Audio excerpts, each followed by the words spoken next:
Let's go now to the number 2 Democrat in the Senate, Senator Dick Durbin of Illinois. He's also a member of the Senate Judiciary Committee. Senator Durbin, let's start with Russia. What do you make of President Trump's comments about Vladimir Putin and U.S. intelligence agencies? Incredible to me. We had a hearing in the Senate Judiciary Committee. We produced a Facebook ad that had a phony committee. It was blasting Hillary Clinton, and it was paid for with rubles from Russia. What is the president waiting to see before he acknowledges what our intelligence agencies and most people in both political parties acknowledge? There was a definite attempt by Russia to influence this election. According to the Nonpartisan Tax Policy Center, 76% of Americans would get a tax cut next year under the Republican plan, with middle-class families receiving on average a cut of about $800. Democrats, however, keep pushing the notion that the average middle-class family is going to see a tax increase. The Washington Post fact-checker gave that claim 4 Pinocchios. I'll say to you what I just said to Secretary Mnuchin. Shouldn't people be honest when debating this issue? Well, absolutely. And let's be honest in this.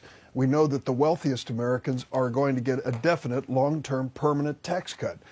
Under both plans, the House and Senate, the estate tax and alternative minimum tax and the taxes that affect the wealthiest people will be permanently reduced. When it comes to working families, it's a mixed bag. In my state of Illinois, it's going to be devastating that they cannot deduct their state and local and property taxes that they pay.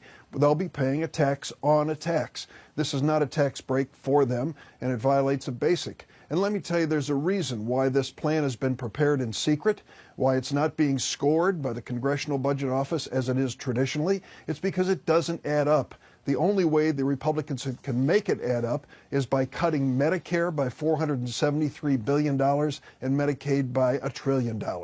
That, to me, is not the way to deal with this economy and to build real growth. You're the Senate Democratic whip. Your job is to count the votes. Do you have commitments from everyone who caucuses with the Democratic Party that they will oppose the Republican plan? And have you heard from any Republicans who might join you? Jake, we just saw this plan on Friday. They just unveiled this plan in the Senate. So members of the Senate have heard some rumors, have seen the House bill, but I can tell you each one of them comes to it and says, why would we want to risk our economy raising the taxes on many working families to give a permanent tax cut to the wealthiest people in America and to run up the national debt? That is not a sound policy to build America's economy. There's been a lot of talk about Judge Roy Moore. If he does get elected, should the U.S. Senate refuse to seat him? Well, I tell you, that's several steps removed from where we are today. President Trump is the leader of the Republican Party in America. It's his responsibility to step forward and say more and do more when it comes to this situation in Alabama.